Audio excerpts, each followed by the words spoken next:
234 சதுரங்க வேட்டை நிகழ்ச்சிக்கு உங்களை அன்புடன் வரவேற்கிறோம். 234 சதுரங்க வேட்டை நிகழ்ச்சியில் இந்த வாரம் சிவகங்கை மாவட்ட தொகுதிகள் பற்றியும், உணவுத்துறையில் பொது விநியோக திட்ட செயல்பாடு குறித்தும், அரசியல் கட்சிகளின் 2016 தேர்தல் வியூகம் குறித்த விமர்சகரின் கருத்து பற்றியும் பார்க்க இருக்கிறோம். வாருங்கள், நிகழ்ச்சிக்குள் செல்லலாம்.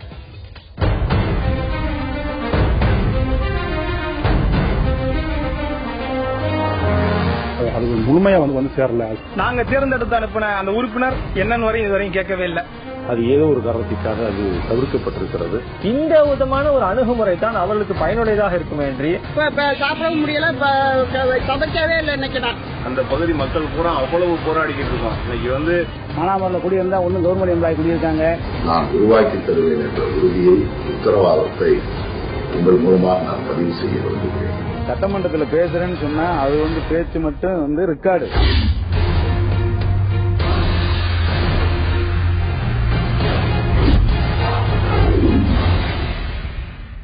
சிவகங்கை மாவட்ட தொகுதிகளின் பிரச்சனைகள் என்ன, மக்களின் கோரிக்கைகள் என்ன என்பது குறித்து பார்ப்பதற்கு முன்பாக சிவகங்கை சீமை ஒரு பார்வை இது உங்களுக்காக.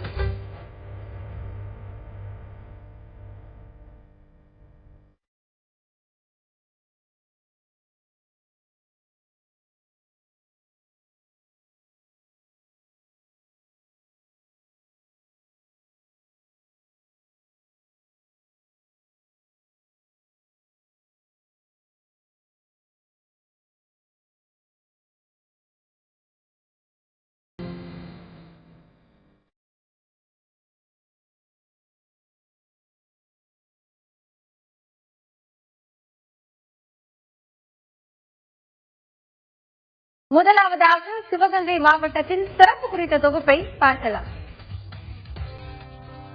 சிவனது கங்கை நீர்வூற்று இருந்த இடம் சிவகங்கை ஆனது என்பது மாவட்ட வரலாறு. கலை நேர்த்தியும் கம்பீரமும் மிகுந்த செட்டிநாட்டு மாளிகைகளை உள்ளடக்கியது சிவகங்கை. ஒரு பக்கம் காரைக்குடியைச் சுற்றி பிள்ளையார்பட்டி, குன்றக்குடி போன்ற கோயில்களும், இன்னொரு பக்கம் மருதுபாண்டியர் வாழ்ந்த வீரம் மிகுந்த பகுதியும் சிவகங்கைக்கு பெருமை சேர்ப்பதாக உள்ளன. முக்கிய வழிபாட்டு தலங்களாக கண்ணாத்தாள் கோவில், பிள்ளையார்பட்டி, திருக்கோஷ்டியூர் பெருமாள் கோவில், காளையார் கோவில், குன்றக்குடி முருகன் கோயில் ஆகியவற்றை கூறலாம்.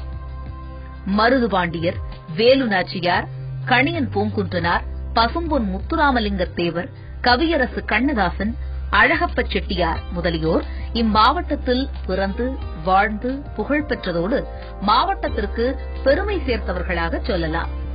18ஆம் நூற்றாண்டில் ஆங்கிலேய ஆட்சியின் கீழ் இருந்த இந்தியாவின் விடுதலைக்கு ஆயுதம் ஏந்தி போராடிய முதல் பெண் போராளி வீரமங்கை வேலு நாச்சியார் சிவகங்கை சீமைக்கு புகழ் சேர்த்தவர்களில் முக்கிய நபர்.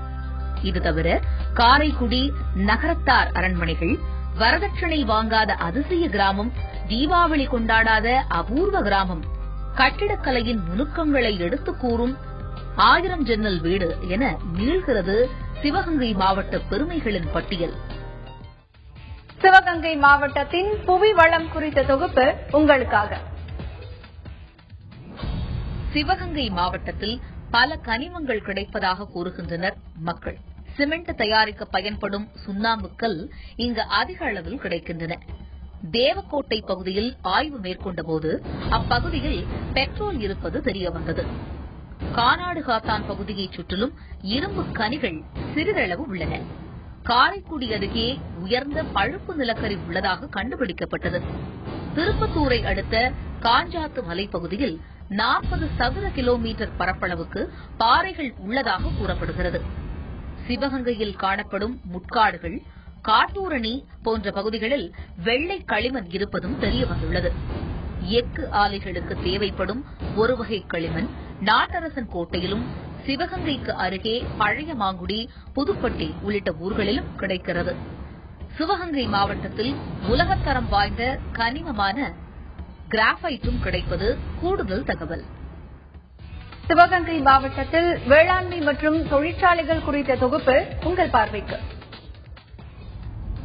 சிவகங்கை மாவட்டத்தில் ஆறுகளும் ஏரிகளும் குளங்களும் வேளாண்மைக்கு உதவுகின்றன. சிவகங்கை வட்டத்தில் வைகையும் பெரியாற்றுக்காலும் மானாமதுரை வட்டத்தில் வைகையும், தேவக்கோட்டை வட்டத்தில் வருசலையாறும், திருப்பத்தூர் வட்டத்தில் பாலாறும் மணிமுத்தாறும், காரைக்குடி வட்டத்தில் குண்டாறும் மணிமுத்தாறும் உப்பாறும் பாய்ந்து விவசாயம் செழிக்க உதவுகின்றன. ஆனால் பெரும்பாலும் இம்மாவட்டத்தில் மழையை நம்பியே உள்ளது விவசாயம்.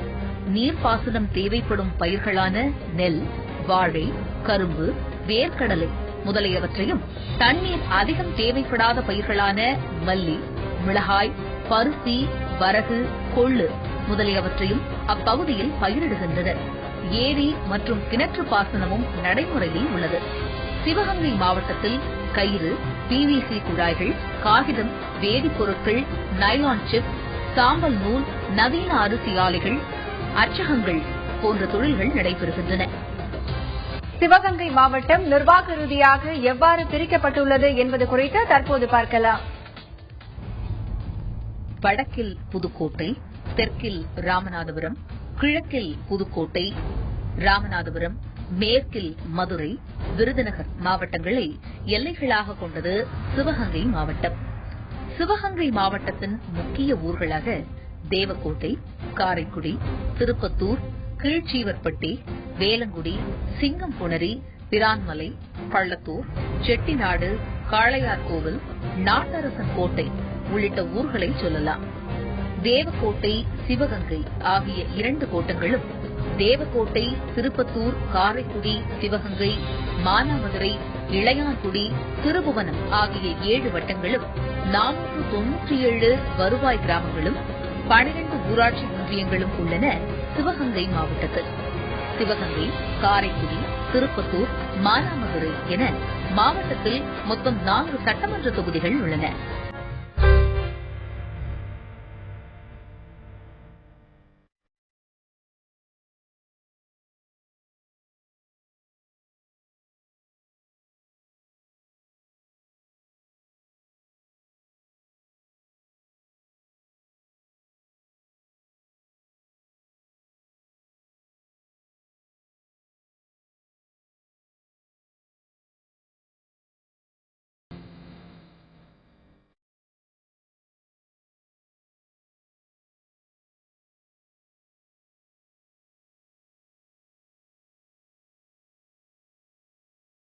தமிழ்நாட்டின் ஒவ்வொரு தொகுதியையும் அடையாளம் காணும் முயற்சியே கோட்டை முதல் குமரி வரை பகுதி. இதில் சிவகங்கை மாவட்ட சட்டமன்ற தொகுதிகளின் 2011 தேர்தல் நிலவரம் குறித்து பார்க்கலாம்.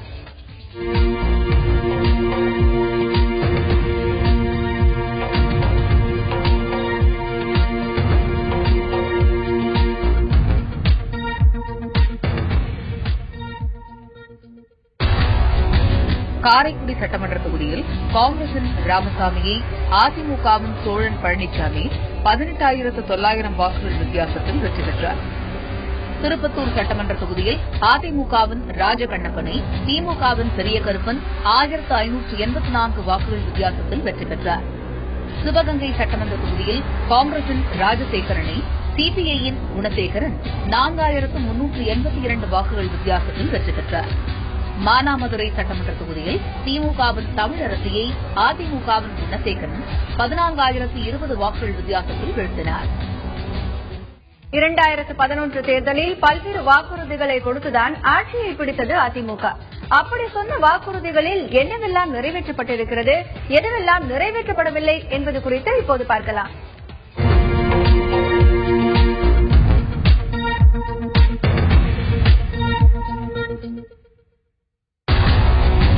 காரைக்குடி சட்டமன்ற தொகுதியில் 2011 இருந்து 2016 ஆண்டு வரை ஒதுக்கப்பட்ட 10 கோடி ரூபாயில் 7 கோடியே 29 லட்சம் ரூபாய் செலவில் 686 பணிகள் நிறைவேற்றப்பட்டுள்ளன.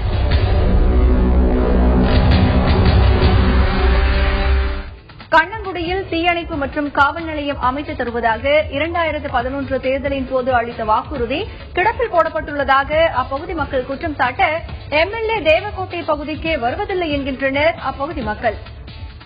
காரைக்குடி தொகுதி எம்எல்ஏ சோழன் பழனிசாமி இப்போ 4.5 ஆண்டுகள் காலம் ஆகிய பெருசாக இந்த தொகுதிக்கு ஒன்றும் செய்யலை. இந்த தொகுதியில் நாங்கள் பெண்கள் மேல்நிலைப் பள்ளி ஒன்று கேட்டிருந்தோம், பெண்கள் அரசு கல்லூரி ஒன்று கேட்டிருந்தோம். பெண்களுக்குன்னு தனியாக அரசு கல்லூரி எதுவும் கிடையாது. அதே மாதிரி கண்ணங்குடியில் காவல் நிலையம் கொண்டு வரேன்னு சொன்னார், அதுவும் கொண்டு வரல. கண்ணங்குடியில் ஒரு தீயணைப்பு நிலையம் உருவாக்கி தந்தால் நல்லா இருக்கேன். அதே மாதிரி தேவகோட்டையை பொறுத்த வரைக்கும் இங்கே உள்ள பாதி ரிஜிஸ்டர் பத்திரப்பதிவு பண்ணுறதுக்கு நம்ம திருவாரணைக்கு தான் போக வேண்டியிருக்கு. அதனால் புலியாலில் ஒரு ரிஜிஸ்டர் ஆஃபீஸ் பத்திரப்பதிவு அலுவலகம் உருவாக்கி கொடுத்தா இங்கே உள்ள மக்களுக்கு வசதியாக இருக்கும். போன சட்டமன்ற தேர்தலில் அவர் வாக்கு சேகரிக்கிற போது கண்ணங்குடியில் ஃபயர் சர்வீஸு போலீஸ் ஸ்டேஷன் எல்லாம் பண்ணி தரோம்னு சொன்னார். இது வரைக்கும் அதுக்கான நடவடிக்கையோ இல்லை அதுக்கான இடமோ எங்கேயும் ஒதுக்கினதாவோ இதாவோ தெரியல. எந்த ஒரு சொன்ன வாக்குறுதியை ஒன்றும் அவர் செயல்படுத்தினதாகவும் தெரியல. அவர் தேர்தல் வாக்குறுதியிலே நான் கண்ணங்குடி ஏரியாவில் பண்ணித்தரேன் அப்படின்னு சொன்னார். ஆனால் எதுவுமே நடந்ததாக தெரியல. விவசாயிகளுக்கு தேர்தல் அறிக்கையிலே அவர் ஒரு கம்மாய்க்கும் ஒரு ஆழ்குழாய் கிணறு அமைச்சு தரேன் விவசாயிகளுக்கு அப்படின்னு தேர்தல் அறிக்கை கொடுத்தாரு. ஆனால் இது வரைக்கும் அந்த மாதிரி ஆழ்குழாய் கிணறு யாருக்குமே அமைச்சு கொடுத்ததா தெரியல. எங்கேயும் நம்ம கண்ணங்குடி பிளாக்ல விவசாயத்தையே நம்பி வாழ்ற மக்களுக்கு, அதுவும் வானம் பார்த்த பூமி விவசாயம் பண்றவங்களுக்கு ஆழ்குழாய் கிணறு எங்கனையும் அமைச்சு கொடுத்ததா தெரியல. அவர் தேர்தல் அறிக்கையிலே அதை சொன்னாரு, ஆனால் அதெல்லாம் செயல்படுத்தல. மாவட்டத்தில் அதிகமான ஊர்ணிகளை கொண்ட ஊர்னு பாத்தீங்கன்னாலும் இந்த தேவகோட்டை காரைக்குடி தான். ஆனா இதுவரை அந்த ஊர்ணிகள்லாம் இருக்காங்கிறது கேள்விக்குறியா இருக்கு. அந்த அளவுக்கு புதர் மண்டி போய் அந்த இடத்த பிளாட் போடுற அளவுக்கு வேலைகள் நடக்குது. ஆனா இதுவரை காரைக்குடி சட்டமன்ற தொகுதியிலிருந்து நாங்க தேர்ந்தெடுத்து அனுப்பின அந்த உறுப்பினர் என்னன்னு வரையும் இதுவரையும் கேட்கவே இல்லை. ஓட்டு சொல்லும் போது இந்த பகுதியில பார்த்தோம். அதுக்கப்புறம் இன்ன வரையும் தேவகோட்டை பகுதியில எம்எல்ஏ நாங்க அதிகமா பார்த்ததில்லை. அந்த அளவிற்கு இங்க காரைக்குடியினுடைய சட்டமன்ற தொகுதி நிதின்னு ஒண்ணு இருக்கும் கேள்விப்பட்டிருக்கோம். ஆனா இதுவரை அந்த நிதியில ஆகக்கூடிய வேலைகள் எதுவுமே ஆகல. வார்டு சிண்டெக்ஸ் டேங்க் வச்சிருக்காங்க. எங்கெங்க தண்ணிகள் நல்லா கிடைக்குமோ அந்த இடத்துல சிண்டெக்ஸ் டேங்க் இருக்கு. திருப்பத்தூர் சட்டமன்ற தொகுதியில் 2011 இருந்து 2016 ஆண்டு வரை ஒதுக்கப்பட்ட 10 கோடி ரூபாயில் 6 கோடியே 76 லட்சம் ரூபாய் செலவிடப்பட்டு 521 பணிகள் முடிக்கப்பட்டுள்ளன. பேருந்து நிலையத்தை விரிவாக்கம் செய்ய வேண்டும் என கோரிக்கை விடுக்கும் திருப்பத்தூர் தொகுதி மக்கள் மதுரை தேவக்கோட்டை இடையே ரயில் சேவை தேவை என்று பலமுறை வலியுறுத்தியும் நடவடிக்கை இல்லை என்ற குற்றச்சாட்டை முன்வைக்கின்றனர். இது தவிர சிங்கம்புணரியை தனி தாலுகாவாக உருவாக்க வேண்டும் என்ற தங்களது 20 ஆண்டுகால கனவு எப்போது நிறைவேறும் என்றும் கேள்வி எழுப்புகின்றனர். திருப்பத்தூரை சுற்றி ஒரு 40 கிராமங்கள் இருக்கு. கிராமப்புறங்களுக்கு சரியான அளவு பகல் நேரத்தில் கூட பஸ் டயத்துக்கு தான் இருக்கு. ஒரு குறிப்பிட்ட அவசர நேரத்துக்கு போறது இல்லை. பஸ் வசதி முதல்ல ஏற்படுத்தி கொடுக்கணும். பஸ் ஸ்டாண்டு முதல்ல விரிவுபடுத்தி கொடுக்கணும். கடந்த 1985 இருந்தே இங்க போராட்டம் நடைபெற்றுக் கொண்டுதான் இருக்கு. பஸ் ஸ்டாண்டை பெரிதுபடுத்தி காட்டணும், விரிவுபடுத்தி காட்டணும். ஆனா அதுக்கு எந்த ஒரு ஸ்டெப்பும் இந்த திமுக ஆட்சியோ அதிமுக ஆட்சியோ செய்யல. அதுக்குன்னு ஒதுக்கப்பட்ட அந்த இடத்த பார்க்க அமைச்சிட்டாங்க. நாங்க பிறகு நாங்க செஞ்சு தரோம் அப்படின்னு சொல்லிட்டு கோரிக்கை எங்கள்கிட்ட சொன்னாங்க. ஆனா அதை இதுவரைக்கும் செயல்படுத்த இல்லை. மதுரை டு தேவகோட்டை ரயில்வே அந்த இது ஆங்கிலேயர் ஆட்சி காலத்திலே மேப் போட்டிருக்காங்க. அதையும் இன்னும் சில தனியார் பஸ் நிறுவனங்கள் நிதியை கொடுத்து அதை செயல்பட விடாமல் தடுத்துருக்காங்க. 1986 இருந்து சிங்கமுனரி பகுதியை தாலுகா அறிவிக்கணும்னு அன்னையிலிருந்து கோரிக்கை வச்சு மனு கொடுத்திருக்காங்க. இதுவரைக்கும் அந்த மனுவுக்கு சரியான ஒரு முடிவு ஏற்படல. இந்த பகுதியில் எடுத்துக்கிட்டீங்கன்னா சிவகங்கை மாவட்டம் திருப்பத்தூர் தாலுகாவோட முடிவுங்கிறது முசுண்டப்பட்டி வரைக்கும், இங்கிட்டு சிவகங்கை எண்டு வரைக்கும் இங்க வரைக்கும் இருக்கு. ஆனா அப்படி இவ்வளவு தூரம் இருக்கிறதுனால அவங்க எல்லாருமே பல பஸ் மாறியும் அதையும் பல தூரங்களை சுத்தி முசுண்டப்பட்டி அந்த ஏரியாவில் உள்ளவங்க பொன்னமராதி போய் பொன்னமராதில இருந்து திரும்ப திருப்பத்தூர் திரும்ப அதே மாதிரி வர வேண்டிய சூழ்நிலை இருக்கு. அதே மாதிரி இந்த பகுதி மேலான பகுதி எடுத்துக்கிட்டீங்கன்னா தொடர்ச்சியா இது மலைப்பிரதேசம். இங்க சரியான வகையில பஸ் வசதி இல்ல அப்படிங்கிறது அரசியல்வாதிகள் உட்பட எல்லாருக்குமே தெரியும். அப்படி இருந்தும் தொடர்ச்சியா அந்த கோரிக்கையை வச்சாலும் நடவடிக்கை இல்லை. மக்களின் நீண்ட நாள் கோரிக்கை குறித்து தொகுதி எம்எல்ஏ முத்துக்கருப்பணி அணுகிய போது அவர் அளித்த வாக்குறுதி இதுதான். நான் 2006 சட்டமன்ற தேர்தலில் நின்ற நேரத்திலே கூட தனிப்பட்ட முறையில் எந்த விதமான வாக்குறுதியையும் தரவில்லை. தலைவர் கலைஞர் அவர்கள் தலைமையிலான திராவிட முன்னேற்ற கழகத்தின் சார்பில் தரப்பட்ட தேர்தல் அறிக்கைதான் என்னுடைய வாக்குறுதியாகவும் நான் சொல்லி மக்களிடத்திலே வாக்குகளை கேட்டேன். ஆனால் இன்றுதான் சொல்லுகிறேன், இனி எதிர்காலத்தில் திராவிட முன்னேற்ற கழகத்தின் ஆட்சிதான் தமிழகத்திலே மீண்டும் வர வேண்டும் என்று தமிழ்நாட்டு மக்கள் விரும்புகின்ற காரணத்தாலே நிச்சயமாக தனி தாலுகாவை நான் உருவாக்கி தருவேன் என்ற உறுதியை, உத்தரவாதத்தை உங்கள் மூலமாக நான் பதிவு செய்ய விரும்புகிறேன். திருப்பத்தூரை தொடர்ந்து சிவகங்கை தொகுதியின் சட்டமன்ற உறுப்பினர் தொகுதி நிதியை எவ்வாறு பயன்படுத்தியிருக்கிறார் என்பது குறித்து இப்போது பார்க்கலாம். சிவகங்கை சட்டமன்ற தொகுதியில் 2011 இருந்து 2016 ஆண்டு வரை ஒதுக்கப்பட்ட 10 கோடி ரூபாயில் 6 கோடியே 96 லட்சம் ரூபாய் செலவில் 453 பணிகள் முடிக்கப்பட்டுள்ளன. மக்களின் முக்கியமான கோரிக்கைகள் நிறைவேற்றப்படவில்லை என்று கூறும் சிவகங்கை மக்கள் பெரியார் கால்வாயில் தண்ணீரை பார்க்கவில்லை என்கின்றனர். பெரியார் கால்வாய் வரலைன்னா நாங்க சட்டமன்றத்தில் பேசுறேன்னு சொன்னா அது பேச்சு மட்டும் ரெக்கார்டு. ஆனால் அதை ஃபாலோ பண்ணி செஞ்சு கொடுக்கறதா சாதனை. உண்மையானது மக்களுக்காக செஞ்சு கொடுக்கணும்னா அதை ஃபாலோ பண்ணி செஞ்சு கொடுக்கணும். இந்த பேப்பர் எங்க இருக்கு, யாரை போய் பார்த்தால் இந்த வேலை நடக்கும், யாரிடம் சென்றால் வேலை நடக்கும் தெரியல இல்ல. இந்த மக்களை இப்படித்தான் வைத்துக் கொள்ள வேண்டும். சிவகங்கை சிதம்பரத்துக்கு முன்பாக ஏமாந்த மக்கள் இனியும் குணசேகரனுக்கு 10 ஆண்டு காலம் ஏமாந்திருக்கிறாங்க. இதுதான் இந்த தொகுதியினுடைய சாபக்கேடா மக்கள் எடுத்துக்கொண்டே இருக்கிறார்கள். 5 லட்சம் டன் இருப்பு இருக்கக்கூடிய இந்த கிராஃபைட், அரிய வகை கிராஃபைட்டை பயன்படுத்தி இளைஞர்களுக்கு ஒரு வேலை வாய்ப்பை உருவாக்க வேண்டும் என்கிற அந்த திட்டம்தான் ஒரு 40 ஆண்டுகளுக்கு மேலாக சிவகங்கை மக்களின் இளைஞர்களின் கனவாக இருக்கிறது. அந்த கிராஃபைட்டை மத்திய அரசாங்கம், மத்திய மாநில அரசுகள் உடனடியாக துவங்க வேண்டும் என்பதுதான் இன்றைக்கும் ஒவ்வொரு தேர்தலிலும் சிவகங்கை மக்களின் உள்ள குமுறலாகவும் இதய துடிப்பாகவும் அது எதிரொலித்துக் கொண்டிருக்கிறது. நம்ம சிவகங்கை மாவட்டத்தை பத்தினா இப்ப மக்களுக்கு ரொம்ப கம்மியாச்சு. அது என்னன்னு கேட்டா இறப்பு விகிதம் அப்படிலாம் இல்ல. எல்லாரும் வேலையை விட்டு போயிட்டான். எல்லாம் ஊரை விட்டே போயிட்டான். ஊரை விட்டு அன்னாலும் பொழப்ப பாக்குறதுக்காண்டி அவன் ஊரை விட்டு காலி பண்ணி எங்கெங்கே போயிடுறாங்க. இப்ப பாத்தீங்கன்னா சிவகங்கையில பாத்தீங்கன்னா மக்களுக்கு ரொம்ப கம்மியா போச்சு. அது மெயினான ரீசன் என்னன்னா நல்ல ஒரு தொழில் வாய்ப்போ வேற எந்த முக்கியமான விவசாயமே கெட்டு போச்சு. விவசாயம் பண்றதுக்கு எந்த ஒரு இதுவுமே இல்ல. அப்புறம் அந்த கிராபேட்னு ஒன்று கொண்டு வந்தாங்க. கிராபேட்ல 3000 பேருக்கு அதனுடைய கெப்பாசிட்டி 3000 லேபர். அது பார்த்தா அதிகபட்சம் 200 பேர் வேலை பார்க்கறதே ரொம்ப கஷ்டமா இருக்கு. அங்க வேலை பார்க்கற நான் பர்சனலா பேசினேன். அவர் சொன்னார் ரொம்ப கஷ்டமா இருக்கு சார். அது அந்த திட்டம் என்ன ஆச்சுன்னு அது முழுமையா சேரல. அது சேர்ந்தா கூட ஒரு 10 பேர் வீட்டுல உலகம் அது கூட இல்ல. சிவகங்கை பகுதியில் கிராஃபைட் அதிகம் கிடைப்பதால் தொழிற்சாலை தேவை என்பது அப்பகுதி மக்களின் நீண்ட நாள் கோரிக்கையாக உள்ளது. இதுகுறித்து தொகுதியின் சட்டமன்ற உறுப்பினர் குணசேகரனை அணுகினோம். அதற்கு அவர் அளித்த விளக்கம் இதோ. கடந்த முறை கூட ஒரு கிராஃபைட் செங்கல் ஆலை 80 கோடி ரூபாயில் திட்ட மதிப்பீடுகள் செய்யப்பட்டு ஒப்பந்தம் ஆகும் என்று ஒரு தனியார் மூலமாக ஆகும் என்ற நிலையில் அது ஏதோ ஒரு காரணத்திற்காக அது தவிர்க்கப்பட்டிருக்கிறது. தொடர்ந்து இந்த ஆட்சியிலும் அதுக்கான அந்த தொழிற்சாலைகளை கொண்டு வருவதில் ஒரு முனைப்பு காட்டாத ஒரு சூழல் இருக்கிறது. இருந்தாலும் தொடர்ந்து கருத்துக்களை வலியுறுத்தியதன் அடிப்படையில் இங்கு ஒரு சிப்காட் மூலமாக சில தொழிற்சாலைகளை கொண்டு வருவதற்கான முயற்சிகளை அரசும் என்னுடைய கருத்தை ஏற்று மேற்கொண்டார்கள். அந்த அடிப்படையில் அரசும் ஒரு பகுதியில் கிட்டத்தட்ட ஒரு 1400க்கும் மேற்பட்ட ஏக்கர் நிலங்களை கையகப்படுத்துவதற்கான நடவடிக்கை எடுத்தார்கள். விவசாய நிலங்களை விட்டுவிட்டு கிட்டத்தட்ட ஒரு 1000 ஏக்கர் இன்றைக்கு கையகப்படுத்துவதற்கான நடவடிக்கை முழு வீச்சிலே நடந்து கொண்டிருக்கிறது. எனவே இந்த நிலங்கள் கையகப்படுத்தி முடித்தவுடன் அந்த பகுதியில் கண்டிப்பாக வேறு சில தொழில்கள் வருவதற்கான நடவடிக்கையை அரசு மேற்கொண்டிருப்பதை நான் அறிவேன். மானாமதுரை சட்டமன்ற தொகுதியில் 2011 இருந்து 2016 ஆண்டு வரை ஒதுக்கீடு செய்யப்பட்ட 10 கோடி ரூபாயில் 7 கோடியே 90 லட்சம் ரூபாய் செலவிடப்பட்டு 623 பணிகள் முடிக்கப்பட்டுள்ளன. பாராமுகமாக நடந்து கொள்கிறார் எங்கள் தொகுதி சட்டமன்ற உறுப்பினர் என்று கூறும் மானாமதுரை மக்கள் பேருந்து நிலையம் அமைப்பதற்காக பல்வேறு போராட்டங்கள் நடத்தியும் பயனில்லை என்கின்றனர் திருபுவனம் தொகுதி மக்கள். இந்த திருப்போணத்துல 50,000 மக்கள் வசிக்கிறாங்க. இது தேசிய நெடுஞ்சாலையில இருக்கு, மெயின்ல இருக்கு திருப்போணம். என்னன்னு கேட்டீங்கன்னா நாங்க 30-40 வருஷமா அந்த பஸ் ஸ்டாண்டு போராடி பாத்துட்டு இருக்கோம். இதே பஸ் ஸ்டாண்டு வந்தது மாதிரி இல்ல. ஏகப்பட்ட ஸ்கூல் இருக்கு, ஏகப்பட்ட காலேஜ் இங்க இருக்கு. பூராமே பிள்ளைகள் வெயிலையும் தண்ணியிலையும் ரொம்ப கஷ்டப்படுறாங்க.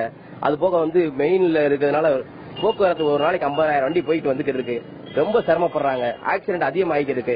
இந்த சட்டமன்ற உறுப்பினர் எம்எல்ஏ குலசேகரன் இதே என்னன்னு கூட திருப்பணத்தை பார்க்க கிடையாது. ஓட்டு வாங்கினதோட அவ்வளவுதான். இப்போ ஒரு ஆளுங்கட்சியினுடைய சட்டமன்ற உறுப்பினர் முறையில இன்றைக்கு மாண்புமிகு முதலமைச்சர் நம்முடைய கவனத்திற்கு கொண்டு செல்லவில்லை என்ற குற்றச்சாட்டை நான் சுமத்துகிறேன். அவர் நினைத்திருந்தால் இந்த திருப்பணம் பகுதியை அவர் புறக்கணிக்கிறார். அவர் இளையாங்குடி எம்எல்ஏ இல்ல, மானாமதுரை பகுதிக்கு மட்டும் எம்எல்ஏ போல அவர் நடந்துக்கிறாரு. அவர் திருப்போணம் பகுதியை புறக்கணிக்கிறார். இந்த ஒரு தலையாய முக்கியமான ஒரு கோரிக்கையில் ஒரு சட்டமன்ற உறுப்பினர் முறையில் அவர் இந்த பஸ் ஸ்டாண்டை கொண்டு வருவதற்கு சகலவித முயற்சிகளையும் அவர் எடுத்திருக்க வேண்டும். தவறிவிட்டார். அவர் மேல இந்த பகுதி மக்கள், திருப்போணம் வட்டாரத்தை சேர்ந்த அவர் ஆளுங்கட்சி கட்சி வித்தியாசம் இல்லாம அவர் மேல இந்த பிரச்சனைகளில் கவனம் இல்லாம இருக்கிறாங்க, ஆர்வம் இல்லாம இருக்கிறாங்க. அவரை இந்த கோரிக்கையை நிறைவேற்றி கொடுப்பதற்கு அவர் எந்த முயற்சியும் எடுக்கவில்லை என்ற ஒரு குற்றச்சாட்டு தான் அவர் மேல இருந்து கொண்டிருக்கிறது. இந்த கண்ணாறு தரப்பாளர் இருந்துச்சுன்னா கிட்டத்தட்ட ஒரு 10,000 பேருக்கு மேல குறுக்க போய் கல்விக்கு போறது ரொம்ப ஈஸியா இருக்கும். அதனாலதான் அமைச்சர் தாக்கியார் அந்த கால திமுக முயற்சி பண்ணாரு, நடக்கல, அவர் இறந்து போயிட்டாரு. இவர் சரி அண்ணாமலை 2 முறை வந்ததுக்கு முன்னாடி சட்டமன்ற உறுப்பினர் செஞ்சிருவாருன்னு எதிர்பார்த்தோம், செய்யல. அதுபோக அது ரொம்ப அவசியமான ஒரு விஷயம். மானாமரைக்கு மிகப்பெரிய ஒரு முக்கியமான விஷயம்ன்றது தரப்பாளங்க. பொதுவாக சட்டமன்ற உறுப்பினர் நாங்கள் எதிர்பார்க்கிற அளவுக்கு அவர் இல்ல, எங்களுடைய எதிர்பார்ப்புல ஒரு நிறைவேற்றல. அது எங்களுக்கு மானாமர மக்களுக்கு வருத்தம் தான். கொடுத்த வாக்குறுதியிலும் ஏதோ ஒரு செய்யறது மாதிரி இல்ல. சம்பந்தம் இல்லாத பண்ட்ஸ் அவர் எம்எல்ஏவுடைய நிதி எங்கே செலவாகுதுன்னு யாருக்குமே கண்டுபிடிக்க முடியல. அதான் விஷயமே. மானாமரம் டவுனுக்குள்ள உள்ள ரோடு போடலாம். மானாமரம் டவுன் உள்ள ரோட நீங்க போய் பாத்தீங்கன்னா பெரும்பகுதி ரோடு குண்டு குழிமா தான் இருக்கு. ரொம்ப அத்தியாவசியம் டவுனுக்குள்ள வண்டி 2 வீலர் போறது வர்றது. அதனால தார் ரோடு ஒரு எம்எல்ஏ நிதியா அவர் சுயமா செலவழிக்கிறதுக்குன்னு சில அதிகாரம் இருக்கு. அதை எங்கே ஒதுக்கணுன்றது அவரே முடிவு பண்ணணும். அதையே அவர் எங்கே செய்யறாருன்னு எங்களாலே கண்டுபிடிக்க முடியல. அப்ப அது மாதிரி மக்கள் எது அவசியம் அத்தியாவசியத்தை நிலவு கூட எம்எல்ஏ ஃபண்ட்ல போடலாம். மானாமரம் 18 வார்டு இருக்கு, எங்கேயும் நிலவு கூட கிடையாது. நம்மளால சொல்லிட்டு இருக்கோம் நிலவு கூட ஒரு ஃபண்ட்ல போட்டான்னு அப்படின்னு சொல்லி நடக்கல. மானாமரம் சட்டமன்ற தொகுதியில 2 தடவை அந்த அண்ணா திராவிட முன்னேற்ற கழகத்தினுடைய வேட்பாளர் 2 வட்டம் செய்திருக்கிறார். அந்த மக்களுக்கு சொன்ன திட்டங்களை எதுவுமே நிறைவேற்றுறது. இந்த தாகிருஷ்ணன் அடிக்கல் நட்டு வச்சாரு. இதுல போலீஸ் ஸ்டேஷன்ல இருந்து அங்கே கண்ணாதர் வரைக்கும் அடிக்கல் நட்டு வச்சாரு. அத தரைப்பாள நான் 3ஆம் கிளாஸ் படிக்கும் போது ஆத்துக்குள்ள என்ன பண்ணிக்கிட்டு இருக்கான்னு கேட்கும்போது பாலம் போடுறதுக்காண்டி அடிக்கல் நட்டு விழா நட்டுக்கிட்டு இருக்காங்க அப்படின்னு சொன்னாங்க. இப்போதைக்கு எனக்கு 32 வயசாச்சு. இது வரைக்கும் இன்னமும் அவன் அந்த அடிக்கல் நட்டு விழாவை மட்டும் நட்டு வச்சு போனதோட சரி, அந்த கல்லையுமே காணாம போச்சு. வெளி மாநிலத்துக்குள்ள இருந்து இங்க போய் இப்ப மானாமரியில இருந்து நிறைய பேர் வெளி மாநிலத்துக்கு தான் போயிட்டு இருக்காங்க. ஆல்மோஸ்ட் எல்லாம் போயிட்டாங்க. சென்னையில போய் குடியேறி இருக்காங்க. வெளிநாட்டுல இருந்து இங்க வெளிநாடு போனது போக வெளி மாநிலம் அங்கேயும் போய் யாரும் பிரயோஜனமா இல்ல. மானாமரியில தொழில் சம்பந்தமா இங்க பிழைக்கிறதுக்கான ஊர் கிடையாது. மானாமரையில வாழ்வாதாரத்தை வச்சுக்கிட்டு இங்க இருந்து பொழைச்சலாங்கிறதுக்காண்டி இங்க வேலையே கிடையாது. மானாமரில் குடியிருந்தா ஒன்னும் கவர்மெண்ட் எம்ப்ளாய் குடியிருக்காங்க, இல்லைன்னா அந்த சந்தை மாடு இதை நம்பி குடியிருக்காங்க ஒழிய நம்ம ஒரு படிச்சவங்க இங்க ஒரு தொழிற்சாலை வரும், இங்க ஒரு வேலை பார்க்கலாம் அப்படிங்கிறதுக்கான உதவி அது இதுக்கு இது வரைக்கும் எந்த எம்எல்ஏவும் செய்யவும் இல்லை.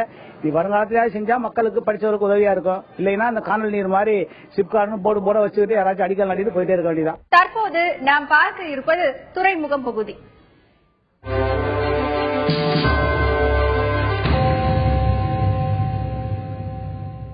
துறைமுகம் பகுதியில் நாம் பார்க்க இருப்பது உணவுத்துறை பற்றி, அதிலும் குறிப்பாக பொது விநியோக திட்டம் பற்றிதான். இது குறித்து கன்சியூமர் போரம் எனப்படும் நுகர்வோர் அமைப்பின் மேலாண்மை இயக்குநர் கிருஷ்ணனிடம் சில கேள்விகளை முன்வைக்கலாம். வணக்கம் சார். பொது விநியோக திட்டத்தில் தமிழகத்தின் செயல்பாடு எப்படி இருக்கிறது? கடந்த 4.5 ஆண்டுகளில் இந்த திட்டத்தில் ஏதாவது குறைகள் உள்ளதா?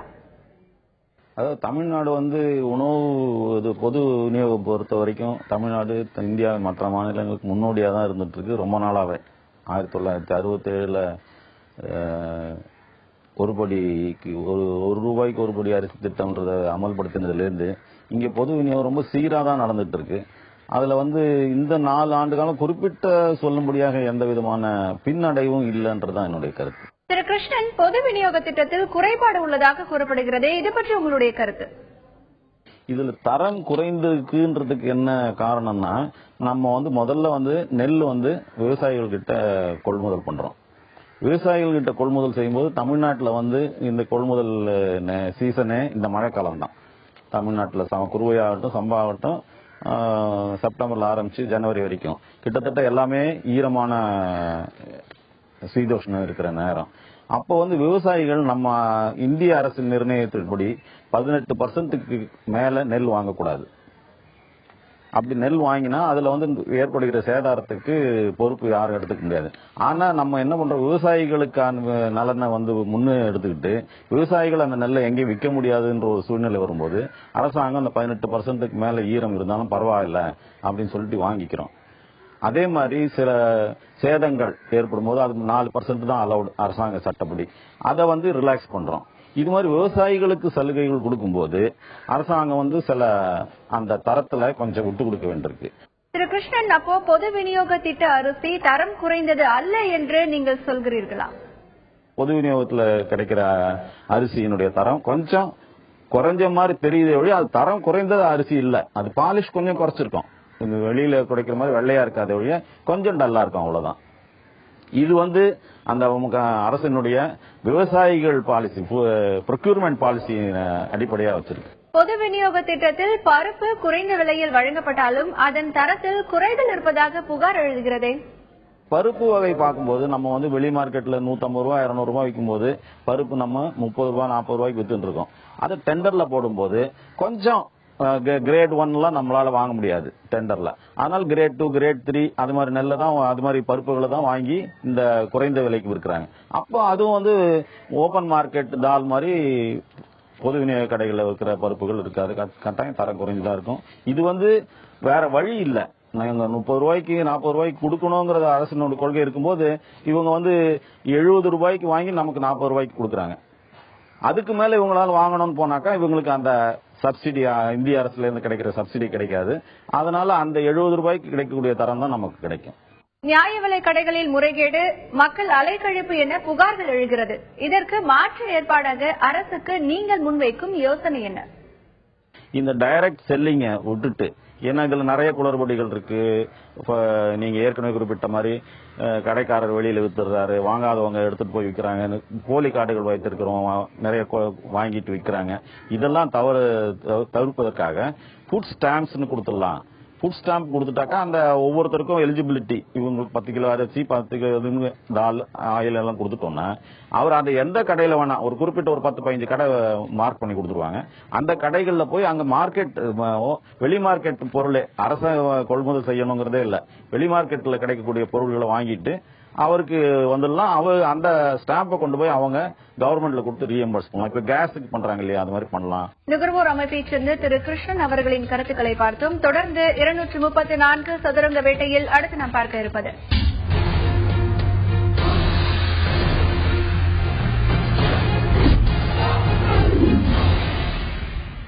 கடந்த ஒரு வாரத்தில் தமிழக அரசியலில் சில நிகழ்வுகள் நடந்துள்ளன. இதுகுறித்தும் 2016 தேர்தலை நோக்கிய தமிழக அரசியல் கட்சிகளின் பயணம் குறித்தும் அரசியல் விமர்சகர் என்ன சொல்கிறார் என்பதை பார்க்கலாம்.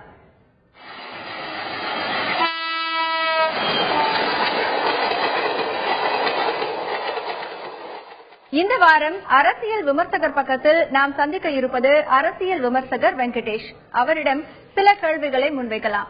அரசு செலவில் அதிமுக அரசியல் ஆதாயம் தேடுகிறது என திமுக குற்றம் சாட்டியுள்ளது. அதிகாரிகளுக்கு அதிமுக அனுப்பிய சுற்றறிக்கை குறித்து இந்திய தலைமை தேர்தல் ஆணையருக்கு திமுகவின் துரைமுருகன் புகார் கடிதம் அனுப்பியிருக்கார். திமுகவின் குற்றச்சாட்டு ஏற்புடையதா திரு வெங்கடேஷ்? மக்கள்கிட்ட திட்டத்தை சொல்லும் போது யார் அந்த திட்டங்களை கொண்டு வந்தாங்க அப்படிங்கிற விவரங்களையும் நீங்க சொல்ல வேண்டிய ஒரு தேவை இருக்கிறதுனால நிச்சயமா இதுல அந்த மாநிலத்தினுடைய அந்த முதல்வருடைய ஒரு பேரோ இல்ல அவங்களுடைய ஒரு செயல்பாட்டையோ நீங்க பேர் சொல்லாம நம்ம இதை செய்யவே முடியாது. இது நீங்க வெறும் திட்டத்தை மட்டும் சொல்லுங்க அப்படின்னா எப்படி நீங்க திட்டத்தை மட்டும் சொல்ல முடியும்? திட்டத்தை சொல்ல முடியாது, திட்டத்தை கொண்டு வந்தவங்களோட சேர்த்து தான் சொல்ல வேண்டியிருக்கு. அதாவது இது என்னன்னா, இது ரெண்டுமே ஊடுபாவம் மாதிரி ரெண்டும் கலந்து இருக்கக்கூடிய யார் இந்த திட்டங்களை கொண்டு வந்தார்கள், திட்டத்தை கொண்டு வந்தவர்கள் என்ன விதமான ஒரு செயல்பாட்டை செய்கிறார்கள் என்று ரெண்டுத்தையுமே சேர்த்து சொல்லும் பொழுது இதுல நீங்க ஒரு திட்டத்தை மட்டும் தனியா பிரிச்சு பேச முடியாது. அப்ப என்ன, இது மக்களுக்கு இந்த செய்தி போய் சேர வேண்டும், இந்த செய்தி சேர வேண்டும் என்று வரும்பொழுது நிச்சயமாக அதை கொண்டு வந்தவர்களையும் நிச்சயமா இதுல அவங்க பேரையும் இதுல வரத்தான் செய்யும், அவங்களுடைய புகழும் இதுல வரத்தான் செய்யும். திரு வெங்கடேஷ், அரசியல் கட்சிகளின் 2016 தேர்தல் பயணம் குறித்து தற்போது பார்க்கலாம். அது பற்றி வெங்கடேஷ் அவர்களிடம் கேட்கலாம். வெங்கடேஷ், சொல்லுங்க. அதிமுக மீது பெரிய அளவிலான குற்றச்சாட்டுகள் இல்லை. இந்த சூழலில் 2016 தேர்தலில் அதிமுக தனித்து போட்டியிடுவது அக்கட்சிக்கு சாதகமா, சாத்தியம் உள்ளதா?